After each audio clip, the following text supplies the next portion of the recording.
السلام عليكم ورحمة الله تعالى وبركاته.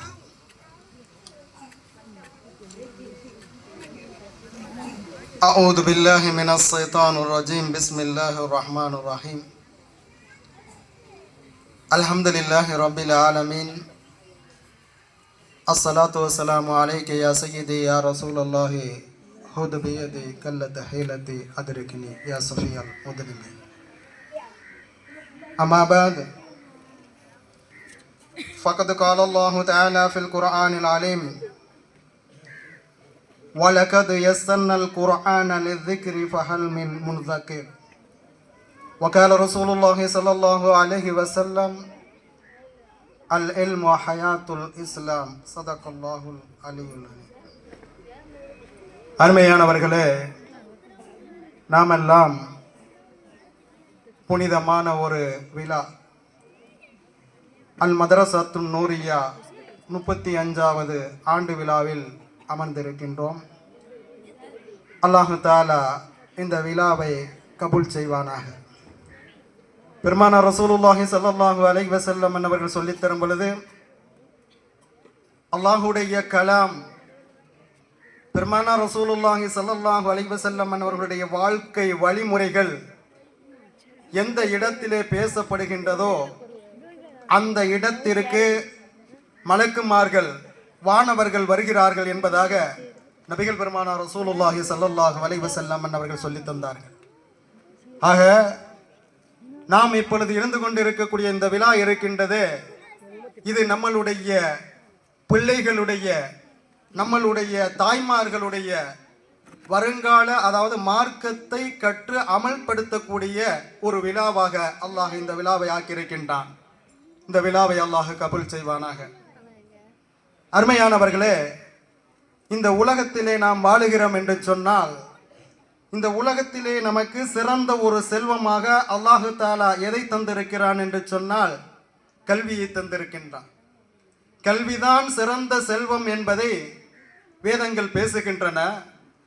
பெருமானார் ரசூலுல்லாஹி ஸல்லல்லாஹு அலைஹி வஸல்லம் அவர்கள் சொல்லித் தரும் பொழுது, அல் இல்மு ஹயாத்துல் இஸ்லாம், மார்க்க கல்வி இருக்கின்றது, அதாவது இந்த கல்வி இருக்கின்றது, இது இஸ்லாத்துடைய நாடி துடிப்பாக, இஸ்லாத்துடைய உயிர் நாடியாக இருக்கின்றது என்பதாக நபிகள் பெருமானார் ரசூலுல்லாஹி ஸல்லல்லாஹு அலைஹி வஸல்லம் அவர்கள் சொல்லி தந்தார்கள். நாம் இஸ்லாமியர்களாக வாழுகிறோம் என்று சொன்னால் மார்க்கத்தை நாம் கற்றிருக்க வேண்டும், குர்ஆனை நாம் கற்றிருக்க வேண்டும், பெருமானார் ரசூலுல்லாஹி ஸல்லல்லாஹு அலைஹி வஸல்லம் அவர்களுடைய வழிமுறைகளை நாம் தெரிந்திருக்க வேண்டும். அப்படி தெரிந்து இந்த உலகத்தில் வாழ்வதுதான் சிறந்தது என்பதை அந்த ஹதீஸிலே பெருமானார் ஸல்லல்லாஹு அலைஹி வஸல்லம் உணர்த்துகின்றார்கள். ஒரு மனிதன் இருக்கின்றார், அந்த மனிதனுக்கு உயிர் கட்டாயமான ஒன்றாக இருக்கின்றது. உயிர் இல்லை என்று சொன்னா இந்த உலக வாழ்க்கை எதுவுமே இல்லை, இன்பமும் இல்லை, துன்பமும் இல்லை.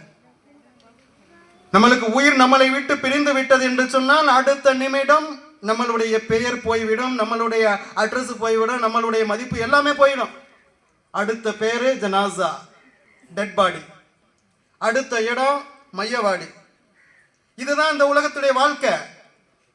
இந்த வாழ்க்கையிலே நாம் நம்ம எப்படி வாழ வேண்டும் என்று சொன்னால், அல்லாஹ் ரசூல் நமக்கு அமைத்து தந்த அந்த ஹராம்களாலை பேணி வாழக்கூடியவர்களாக இருக்க வேண்டும் என்பதை தான் அல்லாஹ் குர்ஆன் ஷரீஃபிலே வலியுறுத்தி சொல்லி தருகின்றான். அந்த ஹராம்களாலை நாம் விளங்கிக் கொள்ள வேண்டும் என்று சொன்னால் இந்த மார்க்க கல்வி கட்டாயமாக இருக்கின்றது. நபி ஸல்லல்லாஹு அலைஹி வஸல்லம் அவருடைய காலகட்டத்தில் மார்க்க கல்வி உலக கல்வி என்று பிரிக்கப்படவில்லை. பெருமானார் ரசூலுல்லாஹி ஸல்லல்லாஹு அலைஹி வஸல்லம் அவர்கள் எல்லா கல்வியையும் போதிக்கக்கூடிய ஒரு பல்கலைக்கழகத்தை உருவாக்கினார்கள். நபி ஸல்லல்லாஹு அலைஹி வஸல்லம் அவர்கள் மதீனாவிலே இருந்து சில சஹாபாக்களுக்கு அவர்கள் கல்வியை கற்றுக் கொடுத்தார்கள் என்று சொன்னால் அஸ்ஹாபுல் சுஃபா என்று சொல்லக்கூடிய திண்ணை தோழர்கள் இருப்பார்கள். அதுதான் இந்த உலகத்துடைய சாம்ராஜ்யத்துக்கு முதல் பல்கலைக்கழகம்.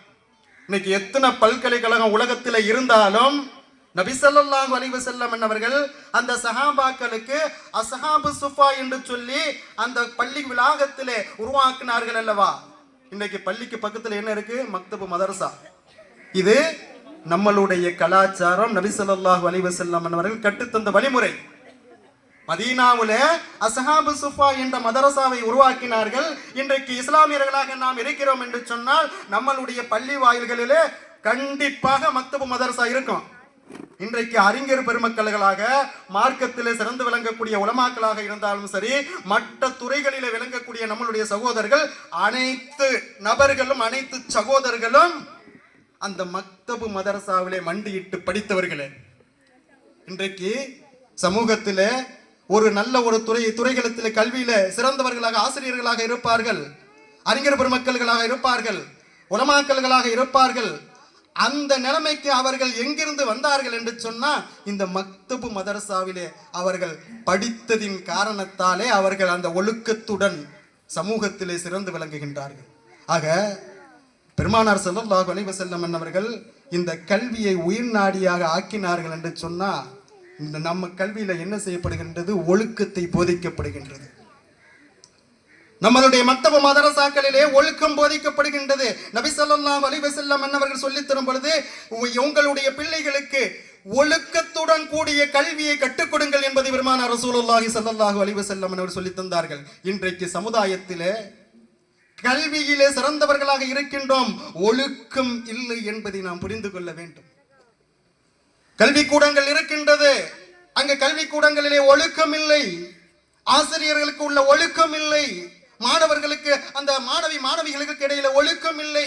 அதனாலே இன்றைக்கு பல இன்னல்கள் பல தொல்லைகள் சமுதாயத்தில் இன்னைக்கு உருவாகியிருக்கின்றது.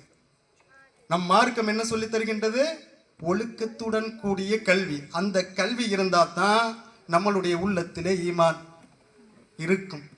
அந்த ஈமானுடைய பிரகாசம் இருந்தால்தான் இந்த சமூக வாழ்க்கையிலே நாம் ஹராம் ஹலாலை பேணி வாழக்கூடியவர்களாக நாம் திகழ முடியும்.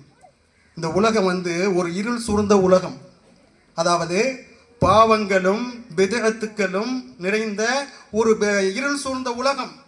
இந்த உலகத்திலே நாம் வாழ்க்கையிலே பயணிக்கும் பொழுது அதிலே ஈமானுடைய ஒளியை நாம் அதிகப்படுத்தி நம்மளுடைய வாழ்க்கையை அதிகப்படுத்த வேண்டும் என்று சொன்னால் இந்த குர்ஆனுடைய கல்வி தேவை. பெருமானார் ரசூலுல்லாஹி ஸல்லல்லாஹு அலைஹி வஸல்லம் அவர்கள் எத்தனையோ மௌஜிசாக்களை நடத்தி காட்டினார்கள், எத்தனையோ அற்புதங்களை நடத்தி காட்டினார்கள். ஆனா அந்த நபி ஸல்லல்லாஹு அலைஹி வஸல்லம் அவர்கள் நம்மிடத்தில் இன்றைக்கு இல்லை. அவர்கள் காட்டி தந்த அந்த நிகழ்வுகளை எல்லாம் இன்னைக்கு ஹதீஸ்களிலே கிரந்தங்களிலே நாம் படிக்கின்றோம். ஆனால் நபி ஸல்லல்லாஹு அலைஹி வஸல்லம் அவர்கள் முஅஜிஸாவாக குர்ஆனை நமக்கு தந்திருக்கின்றார்கள். இந்த குர்ஆன் இன்றைய காலகட்டத்துக்கு மட்டுமல்ல, இதற்கு முன்னாடி உள்ள காலகட்டத்திலும் சரி, இதற்கு பின்னால் வரக்கூடிய காலகட்டத்திலும் சரி குர்ஆன் பேசிக் கொண்டிருக்கும். ஏதோ நம்ம இன்றைய காலகட்டத்தில் நவீன வளர்ச்சியில நாம் வாழ்ந்து கொண்டிருக்கின்றோம், இப்ப மட்டும் குர்ஆன் பேசுகிறது அப்படின்ட்டு இல்ல. முந்தின காலகட்ட கடந்த காலகட்டத்திலையும் குர்ஆன் பேசிக்கொண்டே இருந்தது. இனிமேல் வரக்கூடிய இன்ஷா அல்லாஹ் வரக்கூடிய காலகட்டத்திலும் குர்ஆன் பேசக்கூடியதாக இருக்கின்றது. அல்லாஹ் குர்ஆன் ஷரீஃபிலே சொல்லி தரும் பொழுது, வலகத் யஸன்னல் குர்ஆன லிذிக்ரி ஃபஹல் மின் முதக்கிர், திட்டமாக நாம் குர்ஆனை நல் உபதேசம் பெறுவதற்காக எளிதாக்கி இருக்கின்றோம். ஆகவே இதனை கொண்டு படிப்பினை பெறக்கூடியவர்கள் உண்டா என்பதாக அல்லாஹ் கேட்கின்றான்.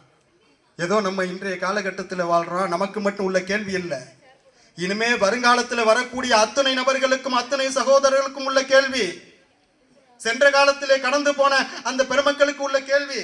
அதே போன்று குர்ஆன் மோஜிசாவாக இருந்து, நபியுடைய மோஜிசாவாக இருந்து நம்மளை எல்லாம் வழி நடத்தக்கூடிய ஒரு வேதமாக அல்லாஹ் குர்ஆனை தந்திருக்கின்றான். இந்த குர்ஆனுடைய வாழ்க்கை நம்மிடத்தில் வர வேண்டும் என்று சொன்னால் அந்த மக்தபு மதரசாக்களை நாம் பயன்படுத்தி நம்மளுடைய உள்ளத்திலே நம்மளுடைய ஈமானை அதிகப்படுத்தக்கூடியவர்களாகவும் நம்மளுடைய மார்க்க கல்விகளை அதிகப்படுத்தக்கூடியவர்களாக ஆக்கிக் கொள்ள வேண்டும். அல்லாஹு தாலா நம்ம ஊர்ல நம்மளுடைய அந்த முன்னோர்கள் நல் உள்ளம் படைத்தவர்கள் இந்த மதரசாவை இப்படி உருவாக்கி இந்த மதரசாக்களிலே இத்தனை நம்மளுடைய மக்கள்கள் எல்லாம் மார்க்கத்தை கற்றுக்கொள்ள வேண்டும் என்று சொல்லி அவர்கள் அந்த நல்ல எண்ணத்திலே உருவாக்கினார்கள். இன்றைக்கு தலை சிறந்து இன்னைக்கு மதரசத்து நூரியா உருவாகி இருக்கிறது என்று சொன்னா அல்லாஹு தாலா நம்ம மதரசாவுக்கு நல்ல ஒரு உஸ்தாதை தந்திருக்கிறா. நம்ம ஊர்ல நல்ல ஒரு நம்ம பணிகள் நல்ல முறையில நடந்துகிட்டு இருக்கு. அதே மாதிரி ஆலிமாக்கள் இருந்து இந்த மதரசாவை நல்ல முறையில உருவாக்கக்கூடிய ஒரு நிலைமை இருக்குது. அதை பயன்படுத்தக்கூடியது தாய்மார்களாக இருக்கக்கூடிய நம் மீது கடமையாக இருக்கின்றது. சகோதரர்களாக இருக்கக்கூடிய நம் மீது கடமையாக இருக்கின்றது. அல்லாஹ் குர்ஆன் ஷரீஃபில் சொல்லி தரும் பொழுது, குர்ஆனை நான் நல்லுபதேசமாக தந்திருக்கின்றேன், அதை எளிதாக நான் தந்திருக்கின்றேன், இதிலிருந்து நீங்கள் படிப்பினை பெற மாட்டீர்களா என்பதாக அல்லாஹ் கேட்கின்றான். ஆக அருமையான பெரியவர்களே, சகோதரர்களே, இந்த குர்ஆனுடைய கல்வி இருக்கின்றது இம்மையிலும் நம்மளை தலை சிறந்து நிற்கக்கூடியவர்களாகவும் மறுமையிலும் நாம் வெற்றி பெறக்கூடிய அடியார்களாகவும் ஆக்கக்கூடிய ஒரு வேதம். அது நபியுடைய ஒரு மௌஜிசாவாக அல்லாஹ் குர்ஆனை தந்திருக்கின்றான். அதன் அடிப்படையிலே நம்மளுடைய வாழ்க்கையை அமைத்துக் கொள்ள வேண்டும். பெருமானார் ரசூலுல்லாஹி ஸல்லல்லாஹு அலைஹி வஸல்லம் அவர்கள் சொல்லித் தரும் பொழுது, தலபுல் இல்மி ஃபரீலத்தன் அலா குல்லி முஸ்லிமின் வ முஸ்லிமத்தின், மார்க்க கல்வியை முஸ்லிமான ஆண்களாக இருந்தாலும் சரி பெண்களாக இருந்தாலும் சரி கட்டாயம் படிக்க வேண்டும் என்று பெருமானார் ரசூலுல்லாஹி ஸல்லல்லாஹு அலைஹி வஸல்லம் அவர்கள் சொல்லி தந்தார்கள். இன்றைய காலகட்டத்திலே நாம் பின்தங்கியவர்களாக ஒடுக்கப்பட்டவர்களாக இருக்கிறோம் என்று சொன்னால், நாம் சமூகத்திலே சிறந்து விளங்கக்கூடிய ஒன்று நம்மளுடைய கையில் இருக்கிறது என்று சொன்னால் அது கல்வி மட்டும்தான் என்பதை நினைவில் கொள்ள வேண்டும். அது உலக கல்வி மார்க்க கல்வி என்று நான் சொல்ல விரும்பவில்லை. ஏனென்று சொன்னால் நபி ஸல்லல்லாஹு அலைஹி வஸல்லம் அவர்கள் இரண்டையுமே பாதிக்கக்கூடியவர்களாக இருந்தார்கள். அரசியல் வேணுமா, குர்ஆன் பேசுகின்றது. மருத்துவம் வேண்டுமா, குர்ஆன் பேசுகின்றது. விஞ்ஞானம் வேண்டுமா, குர்ஆன் பேசுகின்றது. ஆன்மீகம் வேண்டுமா, குர்ஆன் பேசுகின்றது. குடும்பவியல் வேண்டுமா, குர்ஆன் பேசுகின்றது. குர்ஆனை கற்றவர்கள் எந்த இடத்திலும் அவர்கள் தாழ்ந்து போய்விட மாட்டார்கள். நிச்சயமாக மறுமையிலும் அவர்கள் வெற்றியாளர்களாக திகழ்வார்கள் என்பதை நாம் புரிந்து கொள்ள வேண்டும். இன்றைக்கு அந்த ஈமானுக்காக வேண்டி உயிர் கொடுக்கக்கூடிய அந்த பலஸ்தீன, அந்த காசாவில் இருக்கக்கூடிய அந்த மக்கள் இந்த உலகத்திலே அவர்கள் அழிக்கப்பட்டாலும் மறுமையிலே அல்லாஹ்விடத்தில் சிறந்த ஒரு சமுதாயமாக திகழ்ந்து கொண்டு இருப்பார்கள் என்பதை அல்லாஹ் குர்ஆனில் பேசுகின்றான். ஆக நாம் விளங்கிக் கொள்ள வேண்டும், நம்மளுடைய காலகட்டம் மோசமான ஒரு காலகட்டம். இன்னைக்கு அந்த துனியாவுடைய அந்த உலகத்துடைய அந்த மோகம் நம்மளை இழுத்துக்கிட்டு இருக்கு. சின்ன பிள்ளை, ஒரு பிள்ளையுடைய கையில பார்த்தாலும் மொபைல், அந்த மொபைல் இருக்கிறத அது ஒரு கத்திக்கு சமம், ஒரு நெருப்புக்கு சமம். அதை நாம் புரிந்து கொள்ள வேண்டும். இன்றைக்கு சிறு பாலர்களிடத்தில் நம்ம தாய்மார்கள் என்ன செய்கின்றோம், அதை கொடுத்தாதான் என் புள்ள தூங்குது. எல்லா வீட்டிலையும் இருக்கக்கூடிய நிலைமையை சொல்றேன். என்ன இது நான் உங்களுக்குன்னு சொல்லல, எனக்குன்னு சொல்லல, எல்லார் வீட்டிலையும் இந்த நிலைமை இருக்குது. பச்சை பிள்ளையுடைய கையில அந்த மொபைலை கொடுத்தாதான் அந்த பிள்ளை என்ன செய்யுது, உறங்குது. அந்த பிள்ளை அமைதியா அதை பார்த்துக்கிட்டு இருக்கு. ஆனா இதுல இருந்து என்ன விளைவுகள் பிற்காலத்தில் ஏற்படுகிறது என்று சொன்னா, அந்த பிள்ளைகளுடைய மைண்ட், அந்த பிள்ளைகளுடைய அறிவு, நாலேஜ் கெட்டு போகின்றது. மார்க்கத்தை விட்டு திசை திரும்பக்கூடிய ஒரு சூழலில் இருந்து கொண்டு இருக்கின்றது. அந்த மொபைல நம்ம நல்லதுதான் இருக்குன்னு சொன்னா அது நல்லதுக்கு மட்டும் இல்ல, அதுல வரக்கூடிய அத்தனை அத்தனை அனாச்சாரங்கள் அதுல இருக்கின்றது. குர்ஆன் இருக்குது, ஹதீஸ் இருக்குது, அது சம்பந்தப்பட்ட இல்முகள் இருக்கின்றது. அதை பார்க்கக்கூடிய சகோதரர்கள் எத்தனை பேர்? ஆனா வாலிபத்தில் இருக்கக்கூடிய இளைஞர்களும் என்ன செய்வார்கள், திசை திரும்பி விடுவார்கள். அப்படிப்பட்ட ஒரு கொல்லிக்கட்டையாக, ஒரு கத்தியாக இன்றைக்கு இருக்கக்கூடிய மொபைல்கள் இருக்கின்றது. அதுக்கு நான் பயன்படுத்த வேண்டாம் என்று சொல்லல, அதை பயன்படுத்தக்கூடியவர்கள் அவர்கள் தெளிவு பெற்றவர்களாக, அறிஞர்களாக, ஒழுக்கத்தை எடுத்து போதிக்கக்கூடியவர்களாக இருந்தால் அதை பயன்படுத்தன. அப்படி அதை பயன்படுத்தன. இப்ப கத்தி இருக்குது, சமையல் கட்டில பயன்படுத்தினாலும் கத்தி தான். அதே எடுத்து பப்ளிக்ல படுத்தினோம், அது கிரிமினலா போயிடும். அதே மாதிரி இந்த மொபைல் இருக்கின்றதா, அந்த மொபைல்ல வரக்கூடிய அந்த விஷயங்கள் எத்தனையோ நல்ல விஷயங்கள் இருக்கின்றது. மீடியாக்கள் இன்றைக்கு தேவை. ஆனா அந்த மீடியாக்களிலே அந்த இதுல சொல்லக்கூடிய நல்ல விஷயங்களை எடுத்துக்கொள்ள வேண்டும். அதிலே வரக்கூடிய அனாச்சாரங்களையும் அல்லாஹுவால் ரசூலால் தடுக்கப்பட்ட விஷயங்களையும் எடுத்து விடக்கூடாது. அதிலே நாம் கவனம் உள்ளவர்களாக இருக்க வேண்டும். அப்படி இருக்க வேண்டும் என்று சொன்னால் இப்படிப்பட்ட மார்க்க கல்விகளை சிறு வயதிலே நாம் என்ன செய்ய வேண்டும், கற்று நம்மளுடைய ஈமானை உறுதிப்படுத்திக் கொள்ள வேண்டும் என்பதை நாம் புரிந்து கொள்ள வேண்டும். ஒரு சின்ன ஒரு நிகழ்வை சொல்லி நான் முடிவுக்கு வருகின்றேன். பிரான்ஸ் நாட்டில் ஒரு ஊரில் ஒரு பள்ளிவாசல், அந்த பள்ளிவாசலுக்கு ஒரு சிறுவன் வருகின்றான். ஒரு 5 வயது 6 வயது நிறைவு பெற்ற சிறுவன் வருகின்றான். அவன் என்ன செய்கின்றான், அந்த பள்ளிவாசலிலே அந்த பள்ளியில் இருக்கக்கூடிய இமாமை பார்க்கின்றான். அந்த இமாமை பார்த்துவிட்டு அவன் என்ன சொல்லுகின்றான், நான் உங்கள் பள்ளியிலே படிக்க வேண்டும் என்னை உங்கள் பள்ளியிலே சேர்த்து கொள்ளுங்கள் என்பதாக அந்த சிறுவன் சொல்லுகின்றான். அந்த பள்ளியுடைய இமாம் பார்க்கிறார், அந்த பையனோ அந்த சிறுவனோ ஹிந்து மதத்தை கிறிஸ்டின் மதத்தை சேர்ந்தவன். அந்த புள்ள என்ன செய்யறான், ஒரு இமாமை பார்த்து, அந்த பள்ளி வாயில உள்ள அந்த இமாமை பார்த்து, உங்களுடைய மதரசாவிலே என்னை சேர்த்து கொள்ளுங்கள் என்பதாக சிறுவன் சொல்லுகின்றான். சொல்லிவிட்டு சொல்லுகின்றார், என்னுடைய தாயார் அங்கே வெளியில் நிற்கிறார், உங்களுடைய பள்ளி உள்ளக்க வருவதற்கு எங்கள் அம்மா இருக்கக்கூடிய மதம் தடையாக இருக்கிறது, அவர் கிறிஸ்துவ மதத்தை சேர்ந்தவர், அதனால் பள்ளி உள்ளே வராமல் நிற்கின்றார் என்பதாக அந்த சிறுவன் சொல்லுகின்றார். இதை கேட்டு அந்த இமாம் என்ன செய்கிறார், உடனே வெளியில் அந்த தாயை பார்க்கிறார். அந்த தாயை பார்த்து இந்த செய்தியை சொல்லி கேட்கின்றார். உன்னுடைய பிள்ளை என்னுடைய பள்ளியில் சேர்ந்து படிக்க வேண்டும் என்று சொல்லுகின்றான். என்ன என்று கேட்கும் பொழுது அந்த தாய் சொல்லுகின்றார், என்னுடைய பிள்ளையை உங்களுடைய பள்ளியிலே சேர்த்துக் கொள்ளுங்கள், உங்களுடைய கல்வியை போதித்துக் கொடுங்கள், கற்றுக் கொடுங்கள். ஏனென்று சொன்னா, என்னுடைய வீட்டுக்கு அருகாமையிலே ஒரு முஸ்லிம் சகோதரியுடைய வீடு இருக்கின்றது. அந்த வீட்டிலே இருக்கக்கூடிய அந்த பிள்ளைகள் அதிகாலை ஃபஜ்ருடைய நேரம் வந்ததும் அவர்கள் எழுந்து என்ன செய்கின்றார்கள், அவர்களுடைய தாயுடைய கையை பிடித்து முத்தமிட்டு விட்டு மதரசாக்கு பள்ளிவாசலுக்கு வருகிறார்கள். பள்ளிவாசலிலே நீங்கள் கற்றுக் கொடுக்கக்கூடிய கல்வியை படிக்கின்றார். அந்த கல்வியை படித்துவிட்டு அவர் வீட்டுக்கு வருகிறார். அந்த குடும்பத்திலே பார்க்கும் பொழுது எந்த நேரமும் சந்தோஷமும் மகிழ்ச்சியும் அந்த குடும்பத்திலே நிலவி கொண்டிருக்கின்றது. ஆனா அந்த நிலைமை என்னுடைய பிள்ளைக்கு வர வேண்டும் என்பதற்காக வேண்டிய உங்களுடைய பள்ளியிலே என் பிள்ளையை சேர்த்து நீங்கள் உங்களுடைய கல்வியை கற்றுக் கொடுங்கள் என்பதாக அந்த தாய் சொல்லுகின்றார். சொல்லிவிட்டு சொல்லுகின்றார், இஸ்லாமியர்களாக இருக்கக்கூடியவர்கள் அவர்களுடைய தாய் தந்தையர்களை, வயோதிகம் அடைந்த தாய் தந்தைகளை முதியோர் இல்லத்துக்கு அனுப்புவதில்லை. இஸ்லாமியர்களாக இருக்கக்கூடிய சகோதர சகோதரிகள் எல்லாம் அவர்களுடைய வயதான அந்த தளர்ச்சி அடைந்த அந்த தாய் தந்தைகளை அவர்களே வைத்து அவர்களே பராமரித்து பார்த்து கொள்ளுகின்றார்கள். ஆனால் அவர்களை என்ன செய்யவில்லை, அந்த வயோதிக இல்லத்துக்கு அவர்கள் அனுப்பவில்லை. அதே போன்று முதியோர் இல்லத்துக்கு அனுப்பவில்லை. அதே போன்று என்னையும் பிற்காலத்தில் என் பிள்ளை பார்த்து கொள்ள வேண்டும், ஆகையால் உங்களுடைய கல்வியை நீங்கள் என்னுடைய பிள்ளைக்கு கற்றுக் கொடுங்கள் என்பதாக அந்த தாய் அந்த பிள்ளையை அந்த ஆலிமிடம், அந்த பள்ளி இமாமிடம் ஒப்படைக்கின்றார். ஆக பெரியோர்களே, தாய்மார்களே, நாம் சிந்திக்க வேண்டும். ஒரு மாற்று மத சகோதரி தன்னுடைய இஸ்லாமிய ஒரு அருகாமையில் இருந்த இஸ்லாமிய சகோதரியுடைய வாழ்க்கையை பார்த்து என்னுடைய பிள்ளையும் இப்படி உருவாக வேண்டும் என்று நினைக்கக்கூடிய சூழலிலே அந்த இஸ்லாமிய சகோதரி, நம்மளுடைய அந்த சகோதரியுடைய வாழ்க்கை இருந்தது.